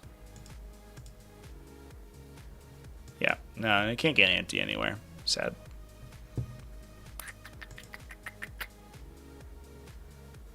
I think that's as far as the buff goes. I think if you take it in Purgation Force, you could shoot that unit for like 5 damage. Maybe more if you're getting sustained. I guess not, because most of your attacks are torrent, so it doesn't matter anyway. And I don't know. It's still models. It's not units. If attaching an Inquisitor to a Breacher team doesn't give your Breachers ignore cover. But I guess they get ignore cover once per game anyway, because that unit's amazing. So you just have it. Doesn't really matter.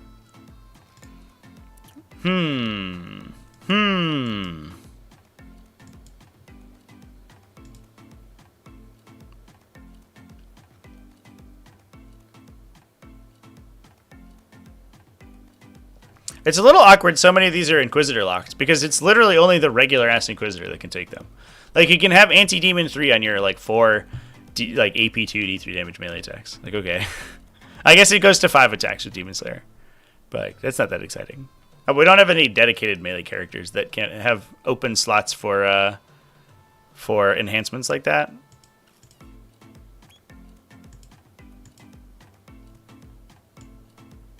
Which is a little sad.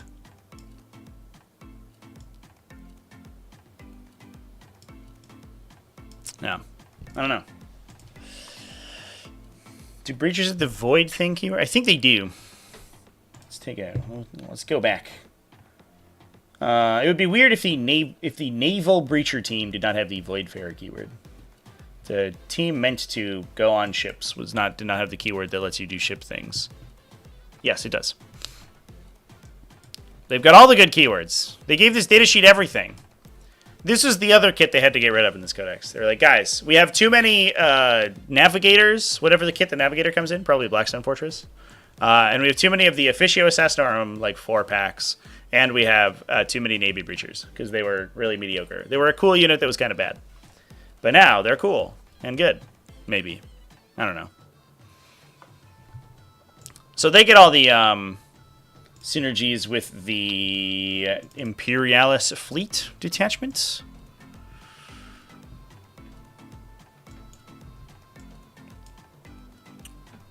So we can give them +1 strength in AP.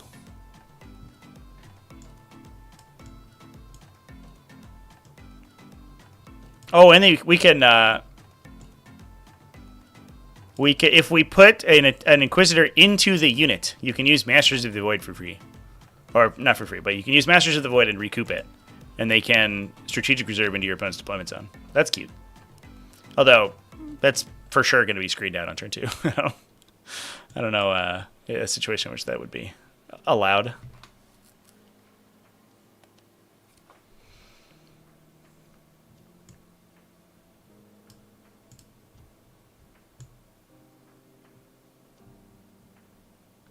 Could also deep strike them. No, that only works on if you take them on the Rogue Trader, actually.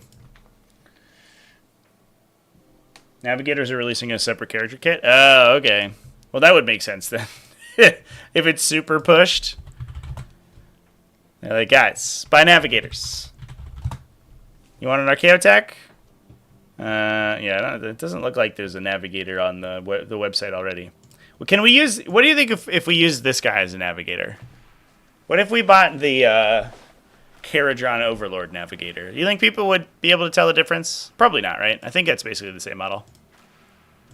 This looks like an Imperium guy. Honestly, he fits into Star Striders pretty well. Also, what is this beard? It's like curled up. It looks very inconvenient. I feel like you'd get that caught on things all the time.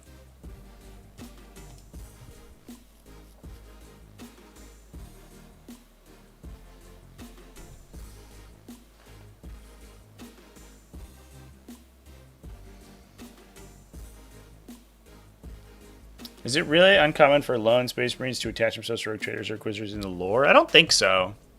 But I think it's just mechanically very difficult. If I seem to remember back in the day, I think you could attach like Space Marines into inquisitorial retinues, like the retinue data sheet, or they didn't have data sheets, but like the retinue like rule set was just like a million different things that you could put together into one unit. And I think it was all problematic. It was just very difficult, and every once in a while they broke some. The Jokero Weaponsmith was like the most like famous example in 4th edition or whatever when the kit came out, and they gave them their digital weapon could turn into a las cannon, and they made them like a 20-point character. And they were like, oh, well, you're supposed to attach them into the inquisitorial retinue unit. And everyone's like, well, what if I just took 20 of them by themselves? And GW was like, oh, I don't know. And then suddenly my army's just everything has a las cannon. Everyone's a Jokero weapons with a las cannon. And they're like, well, that's not what you're supposed to do. And everyone's like, well, oh well. But now the Jokero weaponsmith is gone. There is none of them left. They've all disappeared. It's a weird. I'm not a lore master, but that is a weird lore thing, right? For Imperium to be like, all right, we're normally about purging the Xenos, except for this one. This one Xenos can stay. We like him. And you're like, well, feels like that's like, I don't know. Make up your mind, I guess.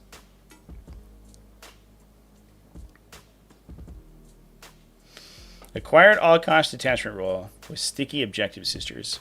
Sounds deceptively hard to take. Just like giving yourself an invulnerable save on objectives. Yeah, I like the Imperialis fleet detachment ability. It's a little funny because I like detachments like these, and this definitely feels like a detachment that I think could potentially work because it has so much board control. But it seems to me the way to make any of these weird sub armies that are like made up of random infantry squads really good is to just give them like insane damage output combos. And I don't really know why that hasn't been unlocked by the design team. If you're like, hey, this Inquisitor combo can just blow up a Land Raider, and you're like, oh, okay. But if you take it in this one Agents of the Imperium detachment. Like, well, then I might actually take that detachment, but only if I combo together all these characters and stuff. And I kind of wish that they did that. I don't know. Then I think the people's problems with them not having damage output would be kind of allayed a little bit.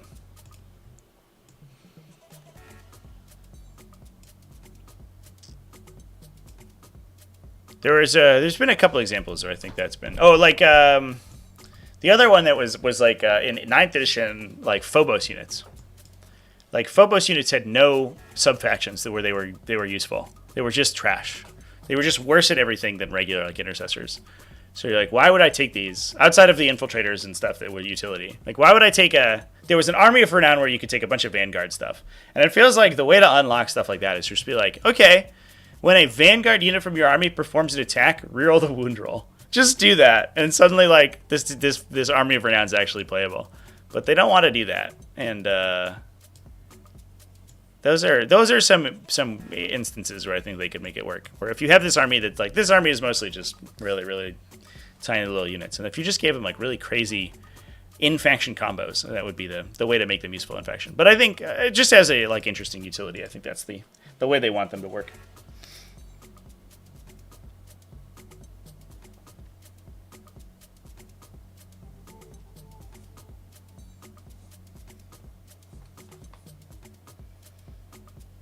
Not one sticky unit for true agent units. I don't know what that means. The sisters are sticky objectives, and you can use the Ordo Malleus stratagem to sticky objectives, and also Imperial breachers are battle line. So I don't know. OC4 Grey Knights. Oh, if you put them in the Imperialis fleet detachment. Yeah, no, that works for sure. +1 objective control and +1 from the banner. That definitely works, and you get +1 leadership.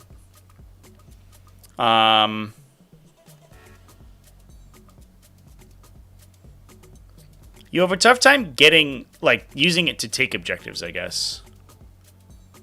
Because they're like you have to deliver them via rapid ingress, but like it's probably pretty good, honestly.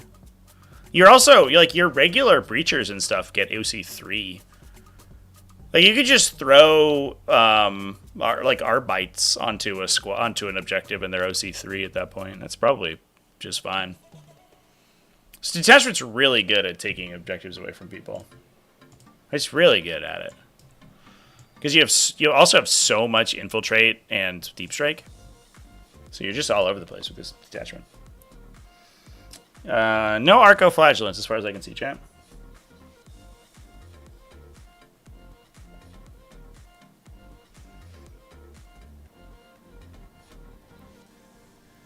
Jokero is the demon host of Ordo Xenos.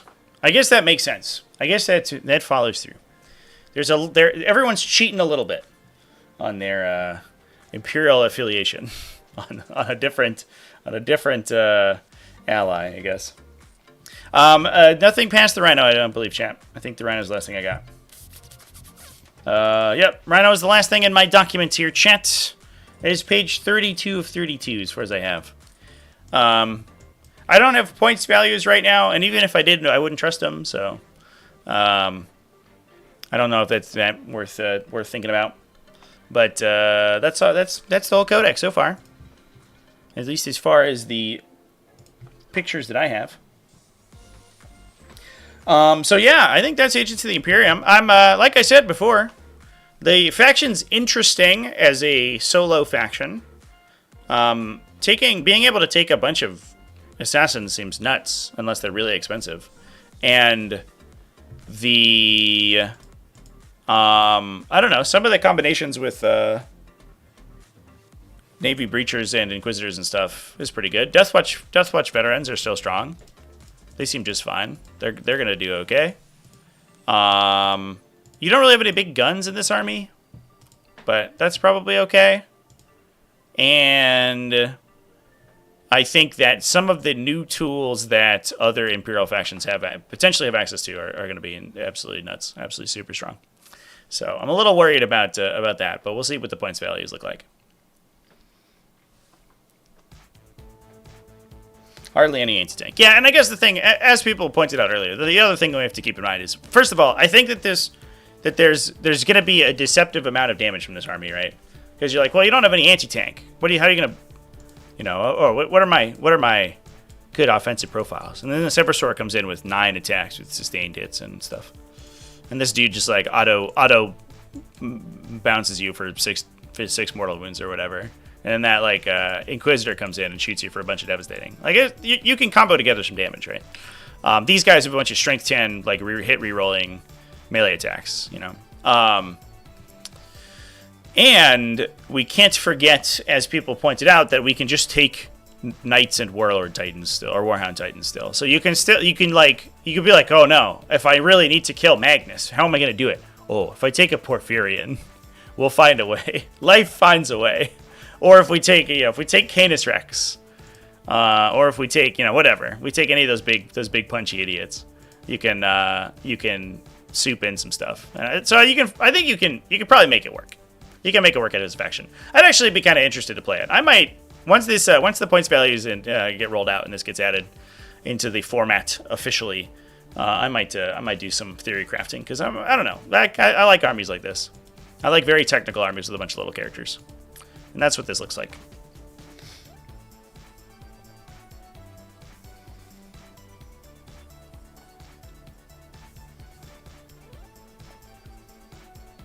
Only solo detachment that might work is the fleet one. Yeah, maybe.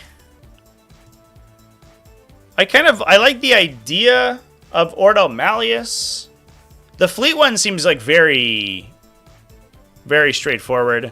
Ordo Malleus feels pretty good, just because it gives you a, you get a hit reroll of 1. I guess it's Inquisitor models, so it doesn't affect everything. That one, I guess, so that one's kind of mediocre or whatever. I think the one that I'm least excited about, despite the fact that the enhancements look pretty okay, is, or at least this one enhancement that gives you Melta, is the Purgation Force. That one seems kind of like really not very good. But the Deathwatch one is still the Deathwatch one, and if you take a bunch of Deathwatch stuff, it's something. You get Armor of Contempt, and you get buffs for your frag cannons, so that's like okay. There's probably something there, and you get an uppy downy, right? Like having an uppy downy just in general is like pretty good. You could also attach. You can stick it on any Inquisitor unit, so you could uppy downy like your Navy Breachers or whatever, or your Battle Sisters that have an Inquisitor attached with them. So I don't know. There's some funny stuff for sure. I don't know if I would write off all the detachments. Maybe just the Hereticus one. But I don't know if that's too surprising. Hereticus by themselves, without any help, doesn't feel like it's an army that's really going to do that much work. I like this stun grenade stratagem. That was pretty exciting, but everything else was like lethal hits. Okay, cool. Sick. Very excited about that.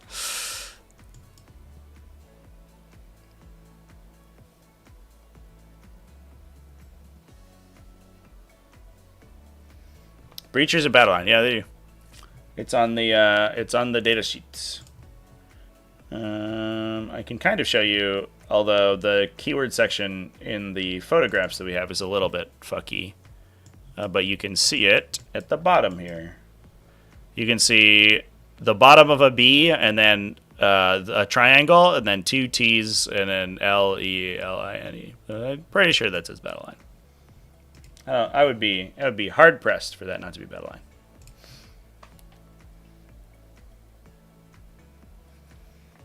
Yeah, Poly Principle, 100%, dude.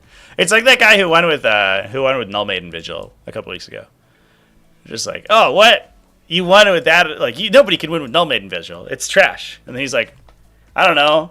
I have like 60 scouting utility units and scores really well and has Caladius Craft Tanks backing it up. And you're like, oh, I guess when you put it that way, it actually seems fine. This definitely feels like that kind of a faction. That's another example of like a detachment. I wish they would just be like, all right, Vigilators are really bad at killing people. What if we just gave them huge offensive buffs? That would be the easiest way, in my opinion, to make any of those, like the little T3 Strength 3 infantry models. You want to make them really good at killing people? Just make them super, super good at fighting. Very good at trading. But I don't know. They never do that.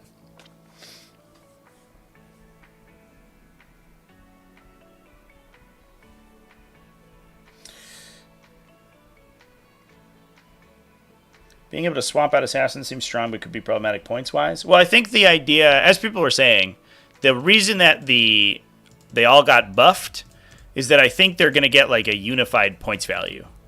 So you're probably going to pay like 120 130 points in Agents of the Imperium. To be fair, you can't do this in any other faction. To take your assassin slot, and then you can swap any of them in and out. So theoretically, they're all like kind of similar,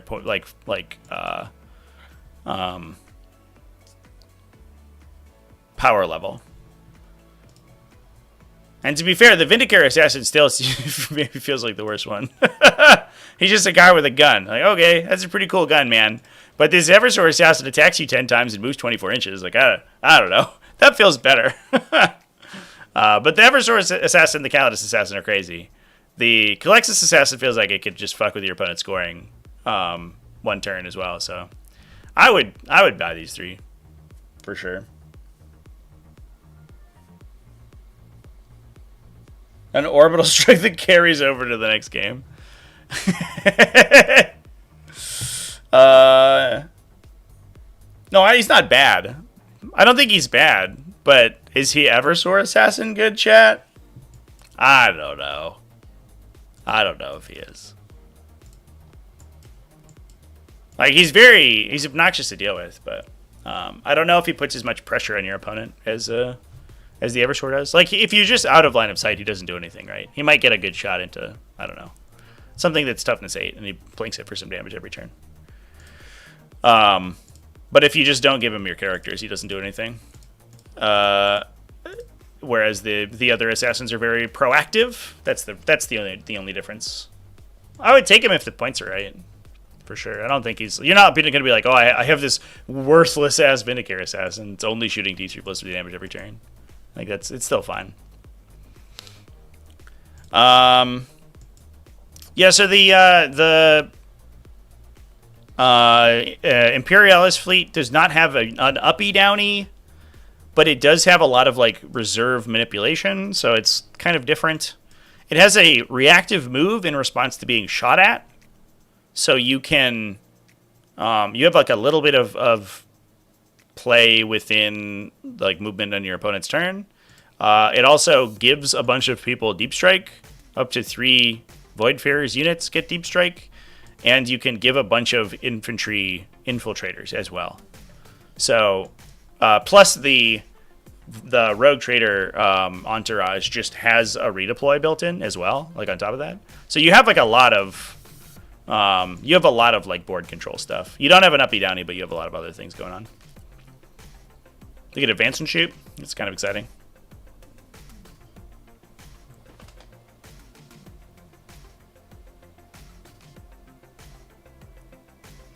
All right, chat. Well, I think that I'm probably going to wrap things up there. Kind of excited about this. I'm actually a little bit more excited about this faction than I think I thought I was going to be. I thought I was going to be like, well, it's whatever. But there are some legitimately powerful things in here, especially out of faction. But inside the faction, it's probably interesting. So, yeah, if anybody wants to continue the discussion, I think I'm going to, in the server, hop on over and jump into some Speed Freaks, and I think I'm going to stream that over on Twitch. So if anybody else wants to keep the talk going, I think that I will be live in 10 or 15 minutes or so. I'm going to throw the Twitch thing into the Twitch chat into the chat over here. So I'll be live over there in a couple minutes.